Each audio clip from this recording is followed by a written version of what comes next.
Hey, how's it going, everyone? Welcome back to Let's Play Devil May Cry 2. Today we're going to be starting off on Mission 10. 2 lights will open the sealed door and guide the hunter to the deep underground.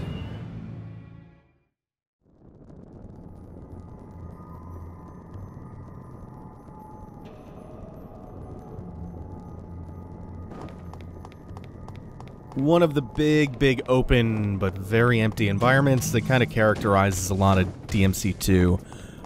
The design ethos for the game was that they wanted to make the game, I believe it was 9 times as large as Devil May Cry 1, and I guess they partially succeeded. They made it much bigger. It's a noble, ambitious goal for a sequel, be bigger and better. The problem is they didn't really make it better. They just made it bigger, but they didn't really find much to fill all this newly opened up space with. Which is what leads to so many empty environments. So this is something I feel like they intend for you to use the quick hard on, but dodge rolling is just so damn quick. So the goal is to hit the switches on either side of the courtyard within about 10 seconds of one another, so that you can open the gates up and whack away at this switch. Ah, I carried myself past it. There we go. Hit this switch, it opens up the stone floor in the middle of the courtyard.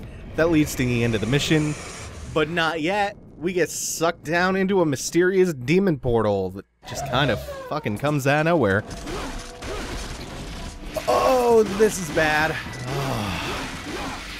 There's so many little things that I remember about this game that I don't remember when they take place, but when I see them, that wave of just, oh, fuck, washes over me. This is one of those moments. It's like seeing the Ouroboros city streets for the first time and realizing the infested tank section's coming up.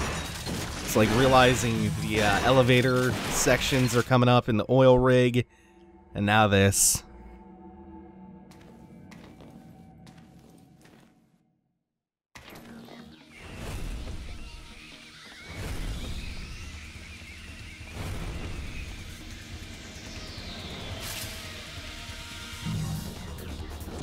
And now we got Morph Moth, so I'm gonna go into my equipment, go to the amulet, and make sure aerial heart is on. This sucks. It is atrocious, this part. And I'm only on normal. This, if you're on anything higher than normal, this is excruciating. I was hoping I could get a little bit closer to it to get some good aerial heart combos going, but didn't have enough trigger, couldn't get close enough. Maybe I can get, oh, no helm breaker. Oh, this sucks. The targeting on this is bad. This thing takes forever to kill. You can't, like, just like the chopper, you can't get close to it, except there's a little bit more going on the ground. So that's a little bit more tense, I guess. But what comes next is really the part I hate. I hate how long this thing takes to kill. I hate that you can only use firearms to kill it, aside from maybe some aerial heart shenanigans. And then I hate everything that comes after this.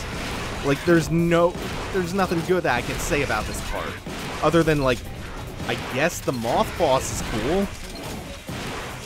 I'm kind of surprised that the particles, the little bits of poisonous pollen or whatever it's sprinkling down on you, don't harm you. And now we get to just the worst goddamn part ever, which is killing all the larvae. Which isn't, I guess it's not so bad on normal, and after having done it once or twice. Oh, but they come at you off screen. They burrow underground and just prolong this. It's not fun.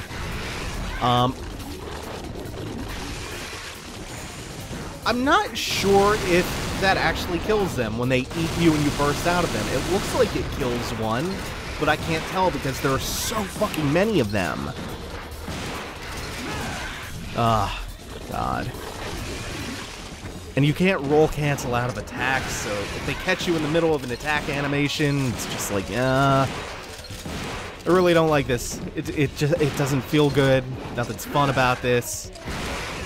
I want to be more positive about this in this game, but it's not giving me a whole lot of fucking room here. Man, I don't like Devil May Cry 2. They could have done some interesting stuff here. I feel like you could say that about a lot of the game, though. I think that's the last one. Yeah. Excellent. Sometimes that section takes a really long time. I'm not sure if how many larvae you have to kill are linked to how long it takes you to kill the big moth. Like, I'm not sure if it spawns more and more of the larvae over time, or if it's based on something else, like if it's a fixed number all the time. Either way, it drove me mad when I was playing this on Dante Must Die. It really, really is infuriatingly tedious. But now we can move on to Mission 11. He wields a spear and is obeyed by the wolves. He's obeyed by the wolves? Either way, it's pretty obvious who that's hinting about. Although I do find it super odd that we're only going to encounter him for the very first time 11 missions into an 18-mission game. That's kind of stupid. He should have shown up for a fight much earlier than this. Also, good God, the environmental artist in charge of this specific arena? What the fuck? I can only assume that he suffered some kind of massive stroke while designing this. Because, good God, this is ghastly. It's hard to look at. Hopefully I can get up to S before that one dies, and I can finish the other one off. Nice. I also found this out. Rolling actually slows the rate at which you lose your style rank. Before I was complaining that there wasn't a taunt button in the game to keep your combo going while waiting for new enemies to spawn in. I actually didn't realize that if you just roll around constantly, it kind of acts the same way.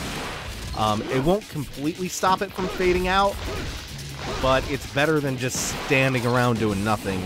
I'm also gonna fight these guys and clear this room out, even though I can just bypass all of them, because I'm gonna build my devil trigger gauge a little bit. There's something I'm planning on doing later that I need a little bit more trigger for. And I don't know if I'm gonna have a better opportunity to build it up. It feels like the gauge builds much more slowly than it did in DMC 1. Not that I'm complaining, because the gauge in this one is really, really powerful. Devil Trigger form feels way, way stronger in DMC 2 than it did in 1. Plus, you get more abilities for it. Or rather, the hearts interact with it more specifically. 2 good 6-hit combos. If I haven't mentioned this before, now, the moves in this are all kinds of wonky because they're not based on timing like they were in DMC 1. Like, it's not attack, attack, delay, attack again for a different combo than just attack, attack, attack. It's actually based on moving the control stick while hitting your attack button. So if you move the stick forward after, say, your second attack in a string, and then you keep hitting it, you do that 6-hit string. Which is all kinds of weird feeling. In DMC 1, it was just timed button presses. This system feels pretty off. There's something I haven't really talked enough about, and it's how bad the game actually feels to play. And that's always something that's tough to convey in a Let's Play. It doesn't translate well to a Let's Play, the game feel. Oh, this big Indiana Jones purple magic boulder chases you down that ramp. If it hits you, it teleports you to a different room where you have to fight a bunch of enemies to get out. But the game feel... that's Castlevania spike ceiling, doesn't matter. We have to break this wall. Only takes one hit from the ceiling, but once that wall is broken, we get to come back up here. Actually, that's not what I want to get to. I want to get to this thing that looks like a little window. It's actually kind of tricky to get into. There we go. This actually leads to a different route. It leads to a couple hidden things. Oh, that's weird. Wall running in here, not advised. We got a blue orb in here. Plus a couple red orbs. And our final sword, Merciless, which is a long sword. Which is weaker than Rebellion or Vendetta, but it makes up for that lack of damage with much, much greater reach. But it's not very good, so I'm sticking with Vendetta. Now here is what I was building up Devil Trigger Gauge for. I want to make sure I have the aerial heart on. Ordinarily, you would have to do a lot of platforming here. You see all those glowing platforms?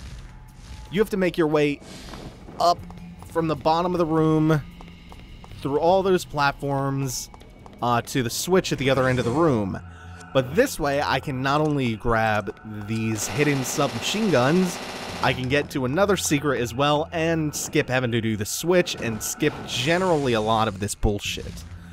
Aerial Heart seems remarkably poorly thought out in the fact that it just lets you skip tons of shit in the game. Which I shouldn't complain about because the game is so tedious.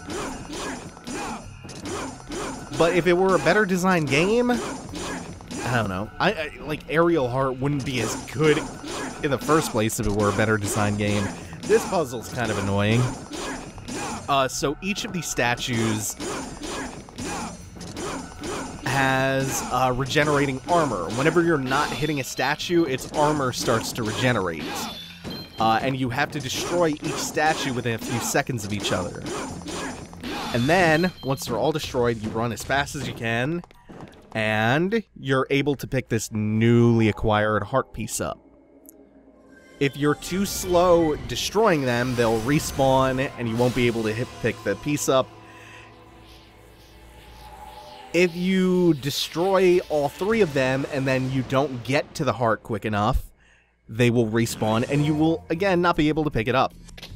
So it's important that you not only destroy them all within a few seconds of each other, it's also important that you hustle your ass over to that heart piece.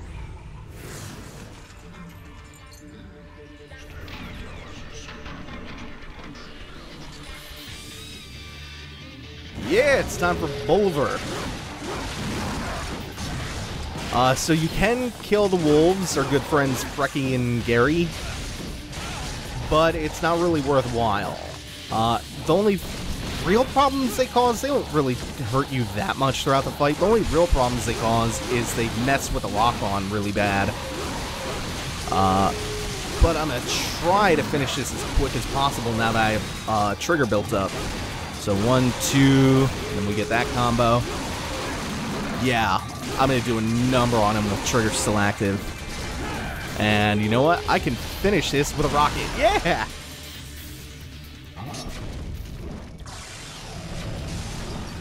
Bulwark looks remarkably like Nello Angelo. I think that's what they were going for. The throwback. So that's your rival fight. Normal mode's way too easy. I don't know. Because normal mode's too easy, but hard is tedious for anything that's not a boss fight. Oh man, I don't know how to feel about this game. It's either just way too easy or way too tedious. When the Hunter and the Protector meet, the last mystery will be given and received. Mission 12. And we just go right into it. This is also a pretty short chapter.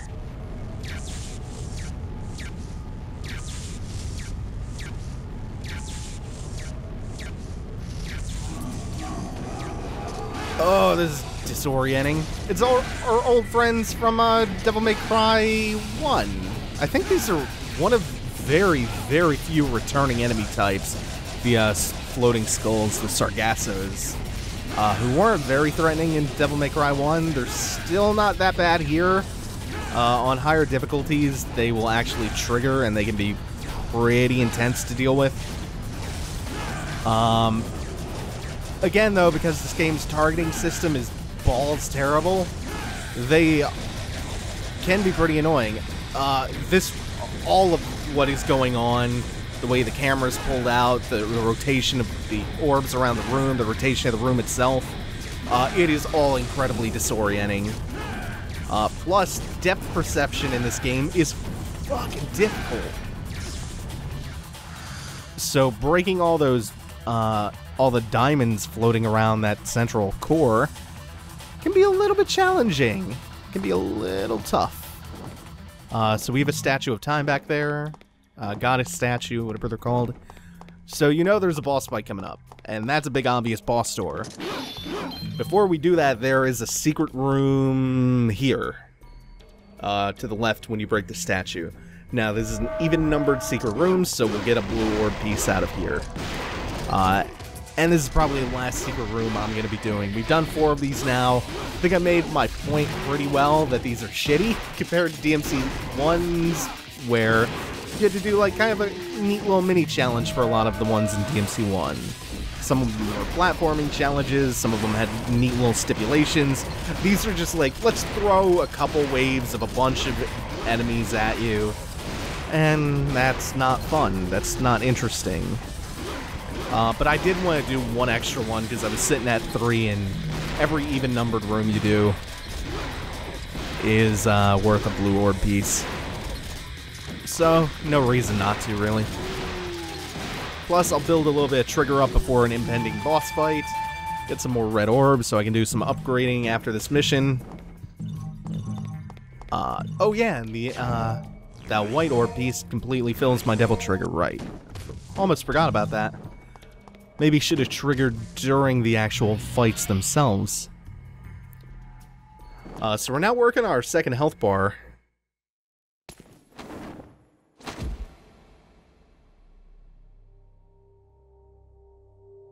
Did you find what you were looking for? Yes. Now we can stop Arius's ambition. Whatever. But actually, I do not deserve this power.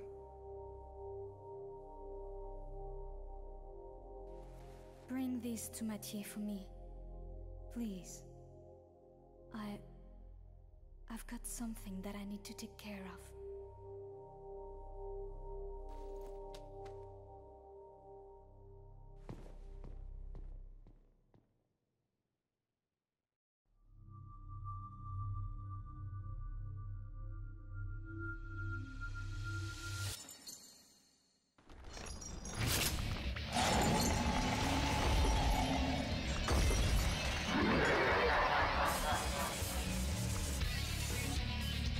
God, Dante is mopey and boring in this. And, like, I typically... I'm not a big defender of the writing in Devil May Cry in general, but god damn, this is incomprehensible. So we have a boss. Plutonian kind of just comes out of nowhere. He's...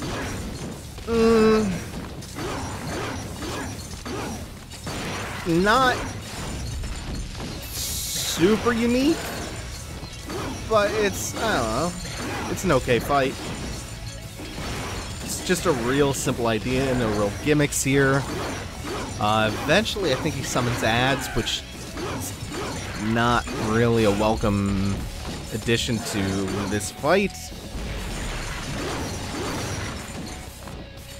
They have the opportunity to be so much more inventive with their... Oh my god, look at the damage that does.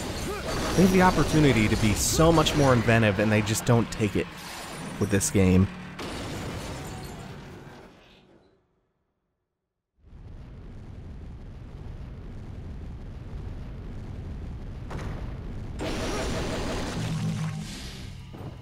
Anyway, that's gonna be about it for this mission as well.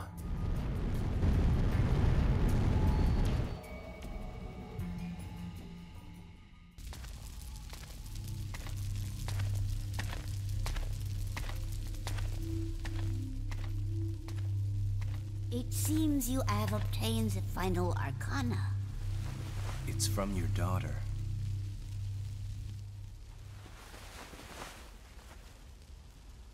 What are you doing, Granny?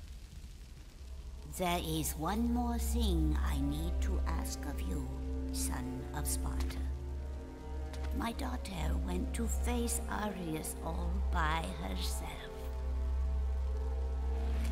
Please, take these and save Lucia. If it's heads.